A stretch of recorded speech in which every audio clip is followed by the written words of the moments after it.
meu nome é Nice e sejam bem-vindos a mais um áudio aqui para o canal. E hoje nós teremos o capítulo 22 do livro Forças para Recomeçar.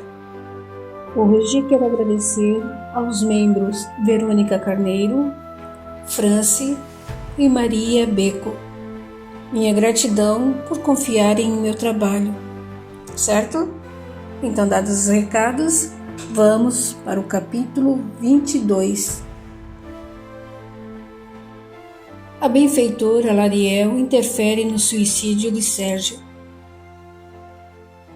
As horas deram lugar aos dias. Os dias tornaram-se semanas, e semanas viraram meses. Sérgio teve uma grande mudança em sua vida quando deixou de ser policial. Trabalhava na clínica e estava mais tranquilo. Porém, trazia o coração apertado e doloroso pela ausência da namorada, que não o procurou. Por intermédio de Rita, ele soube que Débora simplesmente abandonou o curso universitário, nunca mais comparecendo às aulas nem procurando qualquer amiga. O rapaz não comentava com ninguém. Entretanto, experimentava uma profunda tristeza mesclada de angústia e preocupação por não ter quaisquer notícias de Débora. A moça havia sumido completamente. Tentou procurá-la, entrar em contato, mas não conseguiu. Isso o deixava cada dia mais aflito, apreensivo e inquieto. Disfarçava e não comentava mais nada sobre o assunto, apesar de experimentar muito abalo em seus sentimentos. A fim de se sentir mais recomposto para clinicar entre uma e outra terapia, era seu costume sair da sala para relaxar e se refazer por alguns minutos após um paciente e antes de atender o outro. Era fim de tarde, quando saiu para tomar um café e viu o consultório de seu amigo João com a porta entreaberta. Com o pequeno copo descartável na mão, Sérgio aproximou-se e, sem querer, sem qualquer esforço, ouviu. Foi isso que o Dr. Edson propôs para ampliarmos a clínica, João, dizia Nivaldo, o outro psicólogo. Mas tem uma coisa que me irrita. Nós somos sócios. Até quando o Dr. Edson ficará bancando a parte financeira que cabe ao Sérgio e pedindo para nós não comentarmos nada? Nivaldo, meu amigo, argumentou João bem sério. Isso não nos diz respeito. Afinal de contas, isso que o Dr. Edson fez não nos prejudica em nada. Não sei por que você está irritado. Mas me sinto prejudicado sim. O Sérgio tornou-se o queridinho do Dr. Edson. E por que nós não? Reclamou Nivaldo com veemência. Espere um pouco, pediu João cauteloso. Sou capaz de entender a decisão do Dr. Edson. Não me sinto prejudicado nem ofendido.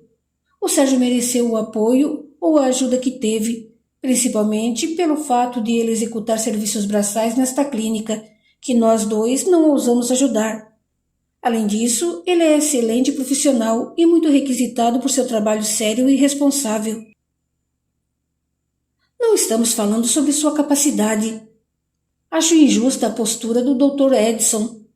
Algo tão inadequado que nem ele quer comentários a respeito dos custos financeiros pagos, os quais pertenceriam ao Sérgio e... Do que vocês estão falando?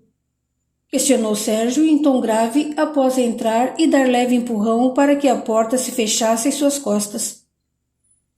João olhou para Nivaldo, que perdeu a fala. Insatisfeito com o que acontecia, tentou justificar cauteloso. Veja, Sérgio, o Nivaldo não está reclamando.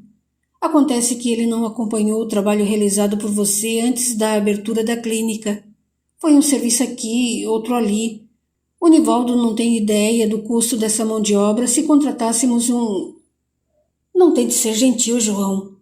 Eu quero saber sobre o Dr. Edson custear ou pagar por valores que me pertenciam e não querer comentários. Que história é essa? Sérgio perguntou com muita frieza e até sisudo, mas procurava se manter calmo. Eles não podiam ver, porém, na espiritualidade, um alvoroço de criaturas participava do que acontecia em estado de polvorosa agitação.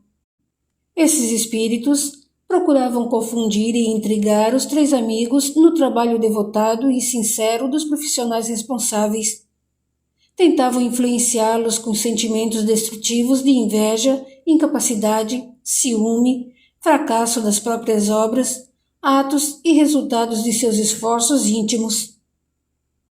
Houve um choque nos pensamentos e conflitos nos sentimentos dos três companheiros, que repentinamente tiveram suas mentes invadidas pelos desejos deliberados desses espíritos inferiores, cujo propósito era abalar a harmonia em todos os sentidos. Para isso, cruelmente, insuflaram-lhe ideias de queixas infundadas, ausência de amor e tormentos de incompetência. Atendendo aos impulsos de vibrações mentais que lhe chegavam, Nivaldo atacou com palavras. Sérgio, pelo jeito você é igual ao marido traído, sempre é o último a saber, ou então se passa por vítima. Aproximando-se, encarando o outro com um olhar feroz, Sérgio perguntou com voz trovejante. Primeiro, quero saber o que aconteceu. Segundo, quem é você para ter a ousadia de falar assim comigo? Calma, Sérgio. Você também, Nivaldo. Vai devagar, vociferou João. As coisas não são assim. Ajam como pessoas civilizadas. A meu ver, o Sérgio é bem esperto, ou muito idiota para não entender como conseguiu se manter nessa sociedade, disse Divaldo, experimentando o sabor da inveja e do ciúme que espíritos maldosos faziam despertar em seu íntimo. Virando-se para Sérgio, sorriu com ironia e pediu mais brandamente ao puxar a cadeira. Venha cá, sente-se aqui. Se não sabe, vou te contar tudo. João foi para o outro lado da mesa, permanecendo em frente aos colegas, e puxando outra cadeira, onde se acomodou, ficou muito atento entre os dois, e Nivaldo revelou em tom moderado. Aconteceu o seguinte, Sérgio. Lembra-se de quando nós três tivemos a ideia de montar uma clínica para atendermos como psicólogos? Dessa parte eu sei. Vá ao que interessa, exigiu Sérgio. Desejo que acompanhe cada passo. Vamos aos detalhes, determinou Nivaldo, que continuou. No começo pensamos em algo simples. Locaríamos um lugar com 3 salas para atendimento, outro de espera com uma recepcionista. Nessa época, o Dr. Edson, um médico psiquiatra e nosso professor e doutor, ficou sabendo da nossa ideia e a aprovou com satisfação. O Dr. Edson nos orientou no trabalho de conclusão do curso. Além disso, esse professor doutor foi e é o nosso supervisor individual. Não sei ou não entendi bem por que um médico psiquiatra e professor doutor tão qualificado quis lecionar em um curso de psicologia. Como não entendi também o que o levou a querer fazer parte dessa sociedade na clínica e nos dar diversas ideias para as outras áreas de atendimento que temos aqui. Ele deu ideias e mais ideias. Porém, ao perceber que você, Sérgio, não tinha condições de ser o sócio em uma clínica maior e mais moderna, o Dr. Edson valeu-se de seus serviços prestados com a pintura, encanamento, parte elétrica, alvenaria e até sua disposição para decorar e para acompanhar os prestadores de serviços para as divisórias e outras coisas. Por isso disse que tal mão de obra cobriria as despesas que caberiam a você. Contudo, foi o Dr. Edson quem pagou alguns custos da sociedade que te pertenciam, quando viu que não teria mais condições financeiras ao vê-lo falar em vender o carro. Por essa razão, o Dr. Edson sempre cuidou sozinho da contabilidade e pediu nosso sigilo sobre esses fatos. Encarando o rosto sério e pálido de Sérgio, Nivaldo completou. Agora existe a oportunidade de aumentarmos a clínica no início do próximo ano, mas você saiu da polícia e não tem outra fonte de renda nem reservas. A ideia é termos mais salas e alugá-las para outros profissionais da nossa área ou das terapias alternativas, distribuindo e ampliando a recepção. Para isso, ele está cuidando da compra do prédio ao lado. Breves segundos de silêncio e perguntou insensível. É o seguinte, Sérgio, você tem condições e conseguirá fazer parte realmente, financeiramente, dessa sociedade ou continuará sendo apadrinhado pelo Dr. Edson? Eu não sabia disso. Por que não me contaram? Indagou pasmado. Não sei o que levou o Dr. Edson a adotá-lo, meu amigo. Riu Nivaldo com desdém e ironia na fala. Trazendo uma frieza no semblante, prosseguiu com sarcasmo. Talvez por vê-lo com problemas familiares que o fizeram mudar de casa ou problemas sentimentais com o rompimento com a Débora, que o abandonou por outro, e outras acusações duvidosas. Algo tão comprometedor que o fez passar mal, desmaiar, ficar internado. Tudo isso causou piedade do Dr. Edson, mas em mim não. Até a sua amiguinha suicida, ele está oferecendo atendimento gratuito. Pare com isso, Nivaldo, gritou João. Você não tem direito de... Espere, João, pediu Sérgio, esforçando-se para não se alterar. Sentia-se humilhado com sensação de incapacidade, incompetência e desvalorizado por seus colegas. Um sentimento nunca experimentado antes lhe invadiu a alma ferida. Acreditou na traição do médico amigo e de seus colegas. Nunca tinha sido rebaixado moralmente como naquele momento diante das verdades ultrajantes. Com voz baixa, em tom envergonhado, acrescentou. Eu não sabia mesmo. Jamais aceitaria uma situação em que recebesse qualquer lucro com o prejuízo de meus amigos e sócios por investirem mais do que eu. O olhar de Nivaldo parecia desafiá-lo ou provocá-lo pela inveja da capacidade do outro, com misto de ciúme pela atenção especial do supervisor e sócio Dr. Edson.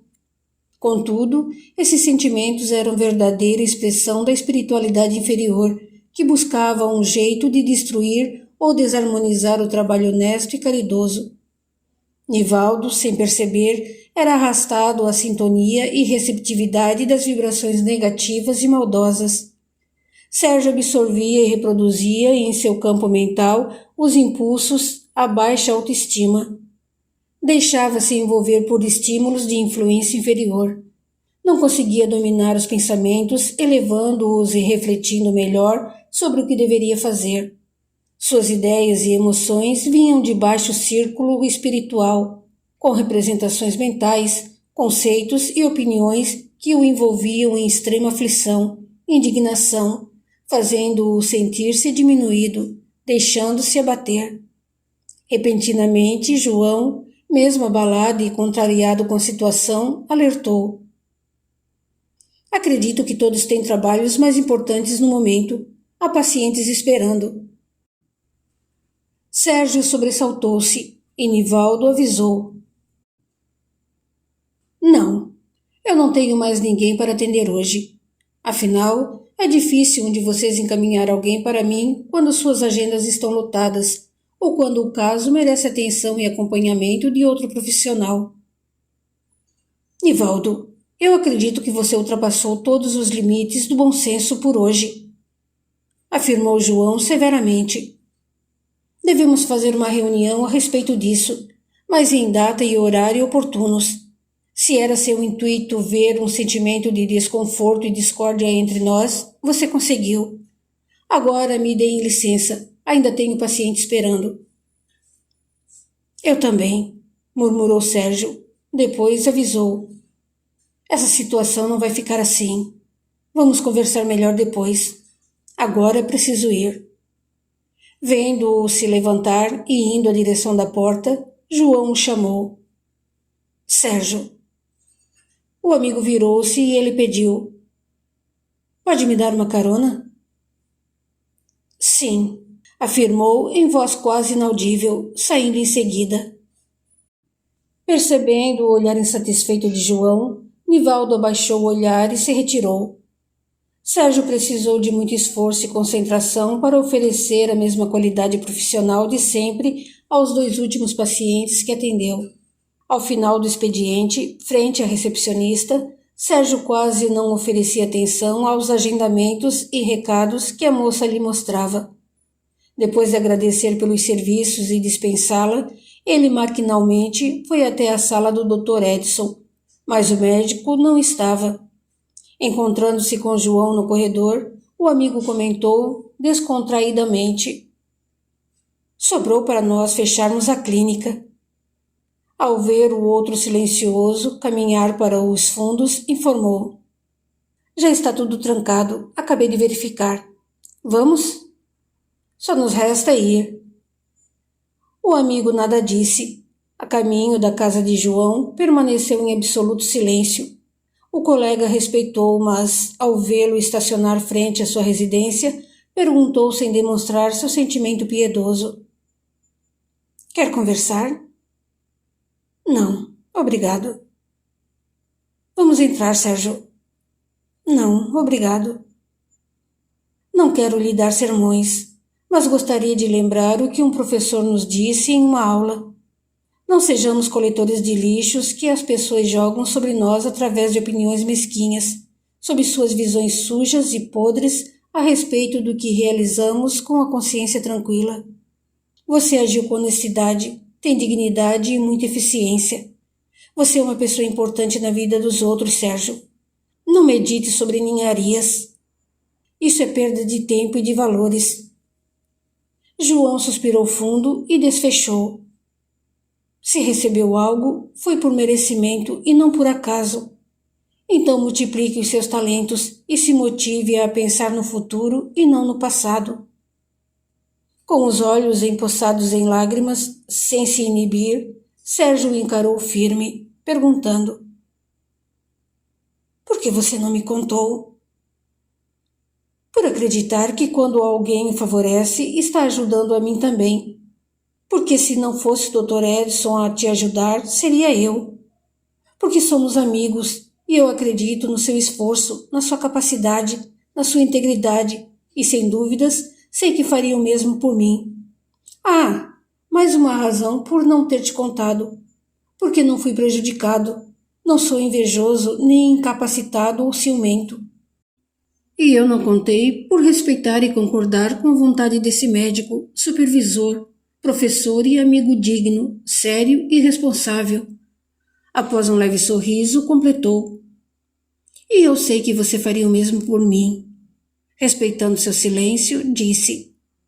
Já que não quer entrar, obrigado pela carona. Qualquer coisa me liga ou venha direto para cá.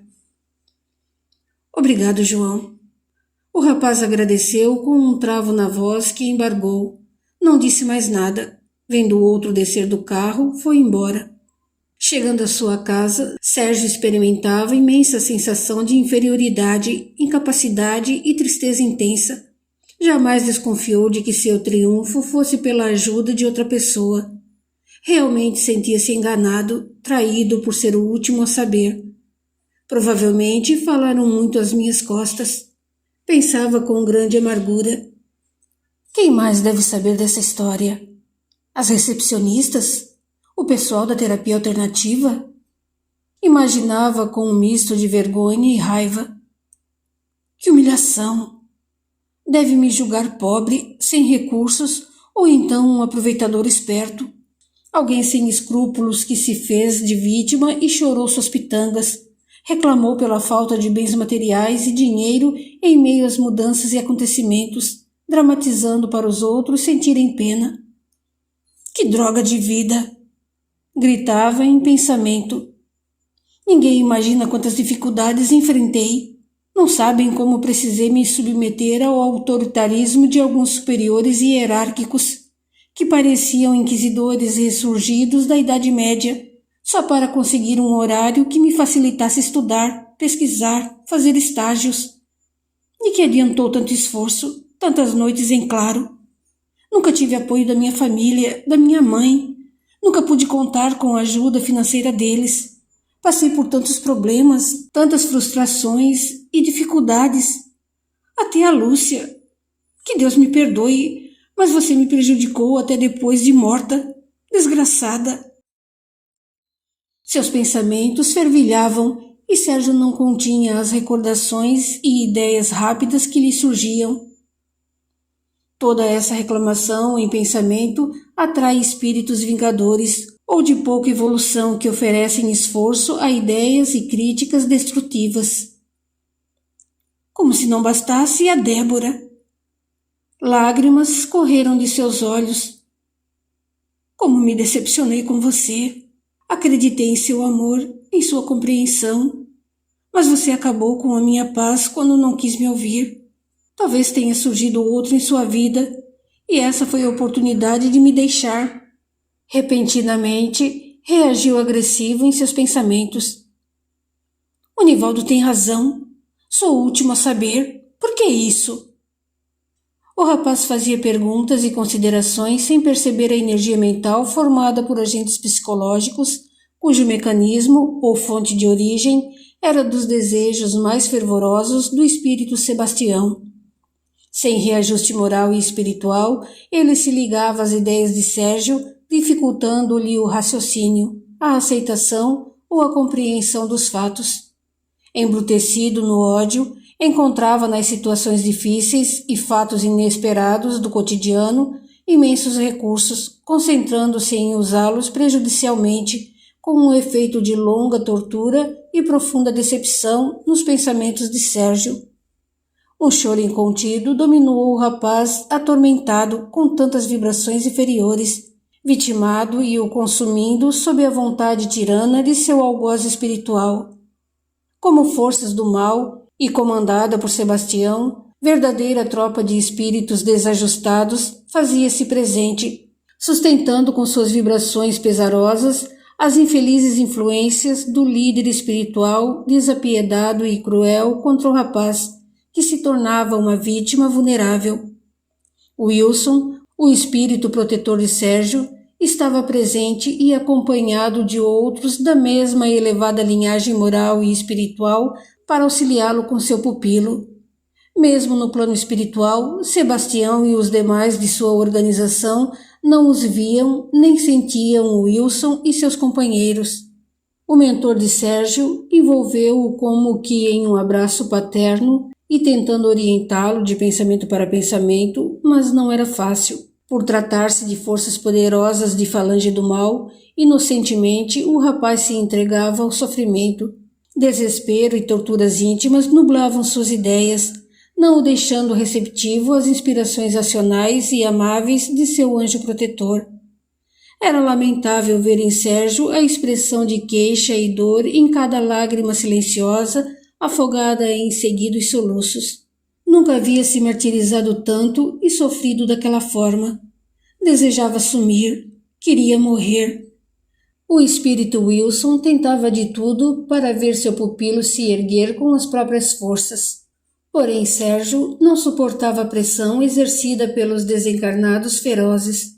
Ao mesmo tempo, o espírito Lúcia vampirizava suas energias fluídicas de uma forma insaciável.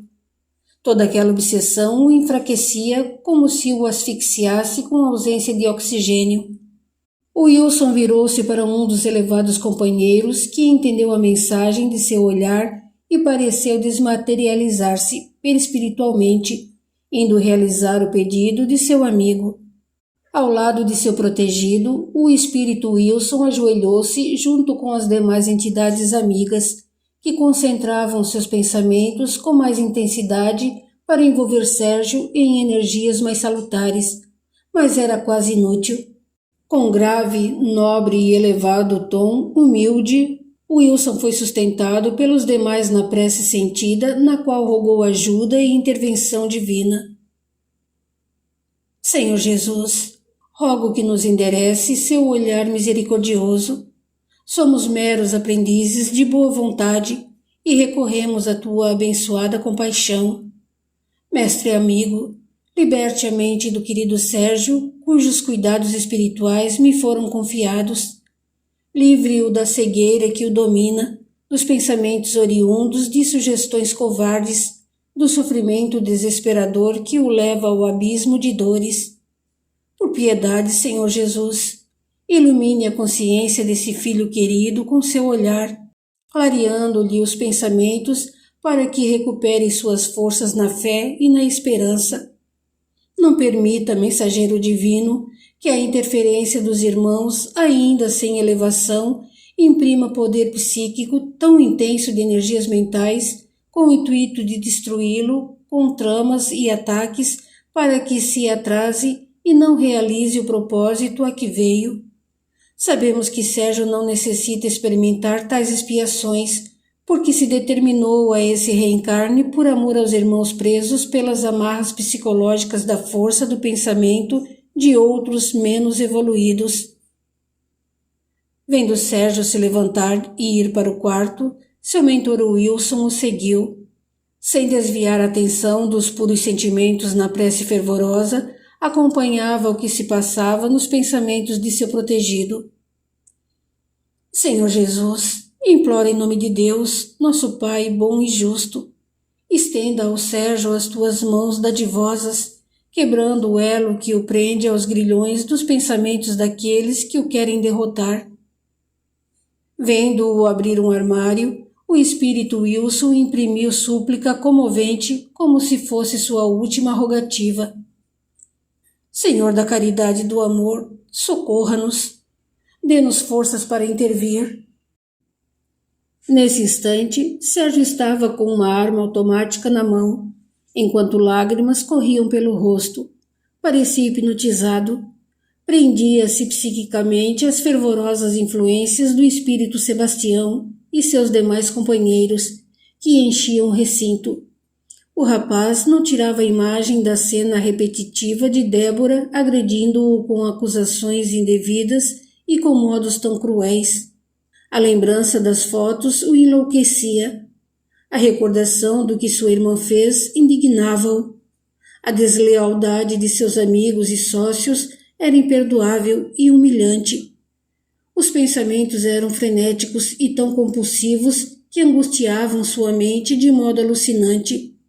Sérgio, por inspiração de Sebastião, duvidou de si mesmo, de tudo o que conseguiu, e sem paz não tinha vontade de viver. Nesse momento, a nobre benfeitora Lariel se fez presente de maneira que somente o espírito Wilson e seus auxiliares puderam vê-la. Uma luz tênue, de tom azulado, direcionou-se do alto para o quarto, sem que os desencarnados tivessem a visão de sua origem. A claridade tornou-se forte, quase violácea, e como que salpicada de límpidos pontinhos de cristais flutuando em direção de Sérgio. Exatamente ao mesmo tempo, Lariel forneceu sustentação firme e excelsa ao espírito protetor, derramando lágrimas abundantes e buscando seus últimos e mais fortes dons. O espírito Wilson muniu-se das fibras de seu ser e gritou em meio ao intenso jorro de luz projetado quando Sérgio destravou a arma, apontando-a para a própria cabeça. Sérgio! Sérgio, pare! O anjo guardião usou de um recurso conhecido como pneumatofonia para expressar seu pensamento de modo que o seu pupilo pudesse ouvi-lo. Combinando seu fluido vital ao fluido vital do encarnado, o espírito Wilson, impregnando de modo a ocupar todas as valências da arma que Sérgio segurava, impulsionou-a com sua extrema vontade no exato momento em que seu protegido puxou o gatilho, fazendo-a saltar como se tivesse vida própria, parecendo ser arrancada da mão firme do rapaz. Tudo aconteceu em frações de segundos. Sérgio levou um susto. Não entendia o que havia acontecido. Estava sozinho, mas ouviu nitidamente o grito que o chamou à realidade um segundo antes de ele puxar o gatilho e ouvir o disparo, além do forte impacto em sua mão junto a uma espécie de puxão da arma que caiu ao chão. Sentiu um forte arrepio e um medo o dominou. Seu coração batia forte, a respiração estava alterada e os olhos traziam um espanto pelo que não podia explicar. Ele olhou à sua volta procurando alguém e nada. Observando, pôde ver cravado na parede o projétil disparado. Ainda em lágrimas, caiu de joelhos e murmurou incrédulo: "Meu Deus, o que estou fazendo?" Prostrado de joelhos, um choro dominou quando seu mentor colocou-se frente a ele, ajoelhando-se e repousando as mãos em seus ombros, recostando a testa em sua testa. O anjo guardião o envolvia com energias benéficas e renovadoras. Minutos passaram. Sérgio não conseguia vê-lo, mas sentiu algo nunca experimentado. Inesperada sensação de segurança, mesclada com arrependimento, invadia-lhe a alma, porém não conseguia deter o choro compulsivo, no qual lamentava profundamente o ato insano quase cometido. Estava extremamente insatisfeito consigo mesmo por sua falta de conduta moral, por tentar violar a lei divina. Agradecia a Deus e a Jesus pela misteriosa forma de despertá-lo para a vida. Na espiritualidade, Wilson continuava a envolvê-lo e os demais amigos dedicavam-se à sustentação e proteção, enquanto Sebastião e seus ajudantes estagnaram, assombrados e medrosos por jamais terem visto aquela luz com cristais cintilantes. — O que foi isso? De onde vem isso? Perguntou Sebastião, estatelado, mas com enorme fúria. O espírito Lúcia viu-se em profundo estado de perturbação. Algo a atormentava. Seu corpo espiritual apresentava as representações mentais ou ilusões momentâneas a que ela e seu corpo físico passaram quando em estado de decomposição. Amedrontada pelo que desconhecia, fugiu o mais rápido possível para regiões trevosas onde normalmente se reuniam. Ela sabia que aquele jorro de luz significava uma proteção do alto para Sérgio e se impressionou com o que viu acontecer no plano material por desconhecimento e não conseguiu observar nada na espiritualidade na esfera em que estava. O espírito Sebastião urrou em protesto e dentro de sua pobre posição mental estava inconformado. Ele relutou a abandonar o hipnotismo psíquico sobre Sérgio, mas chocou-se com as energias que fortaleciam o rapaz, passando a vivenciar dores que não tinha há algum tempo e sofrimento na consciência, como se experimentasse todo o mal que fez no passado. Sebastião declinou num grito de pavor, rendendo-se com expressões de tortura íntima na face transfigurada do perispírito deformado. Não suportando, retirou-se revoltado. Sérgio, ainda envolvido por seu mentor e sustentado por elevados amigos espirituais, não detinha o choro compulsivo que seus pensamentos arrependidos lhe provocavam. Sentado no chão, curvou-se sobre a cama rogando ajuda, pedindo perdão e agradecendo a ação espiritual que lhe poupou de inimagináveis aflições espirituais. Alguns minutos e Tiago chegou sem ser percebido. Estava em companhia de seu mentor e do amigo espiritual que saiu para buscá-lo. Inspirado naquele instante, ele foi até o quarto. O espírito Wilson afastou-se de seu pupilo e, junto aos demais, só observou. Ao ver seu irmão, Sérgio entrou em pranto incontrolável. Tiago correu para junto dele, ajoelhou-se a seu lado, perguntando assustado: — Ei, Sérgio, o que foi? O que aconteceu?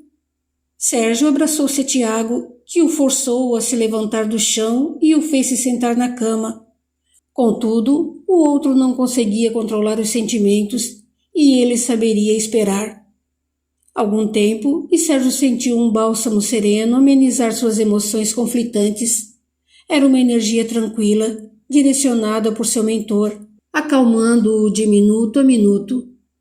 Passado o desespero, mas com o semblante carregado de tristeza, ele olhou para Tiago, que decidiu: — Vou buscar um pouco de água e algo para passar na sua nuca que está sangrando. Ao retornar, enquanto Sérgio bebia vagarosamente os goles da água adoçada, Tiago foi induzido a passar as vistas pelo quarto quando repentinamente viu jogada ao chão a arma e foi pegá-la. Sentiu-se gelar com as rápidas conclusões ao encontrar a cápsula deflagrada e ver o furo do tiro na parede. Sérgio olhou, mas não disse nada. Somente seus olhos se encheram de lágrimas. Imediatamente, Tiago tirou o pente carregador, a munição da arma, que estava pronta para atirar novamente, e separou as peças, colocando-as em seus bolsos, ficando somente com a cápsula deflagrada na mão. Aproximando-se mais e examinando as gotículas de sangue na nuca e na camisa de seu irmão, Perguntou, tentando se manter calmo. O tiro passou de raspão na sua cabeça. O que tentou fazer com isso, Sérgio? Por que se admira tanto, Tiago? Também me acha incapaz? Ao contrário, cara. Você é bem capacitado e instruído para fazer alguma besteira com essa arma. Respirando fundo e sentando-se ao lado do irmão, passou-lhe um antisséptico na nuca enquanto falava com calma. Sérgio, estou acostumado a ver pessoas em crise emocional. Apesar de sempre ser equilibrado e racional, você é um ser humano com direito a expressar seus sentimentos, chorar, desabafar como outro qualquer, pois isso não tira seu equilíbrio. Mas o que significa essa arma jogada ao chão, o raspão de projétil na sua nuca e o tiro na parede? Sérgio estava controlado e mais sereno ao dizer: aconteceram muitas coisas. Junto do que eu soube que o Dr. Edson fez sem me dizer nada e a opinião dos meus colegas, nunca senti tanta humilhação. Não aguentei mais e quis morrer. Mas alguém gritou meu nome 2 vezes e ordenou que eu parasse. Apesar de todo o conhecimento que tenho, como pude chegar a esse ponto? Lágrimas correram. Como não conseguir ter mais coragem de enfrentar a vida? Venha, vamos para a cozinha que eu vou te fazer um chá e você me conta tudo. Sérgio levantou-se e o acompanhou, contando exatamente tudo o que havia acontecido. Continua no capítulo 23. Até lá!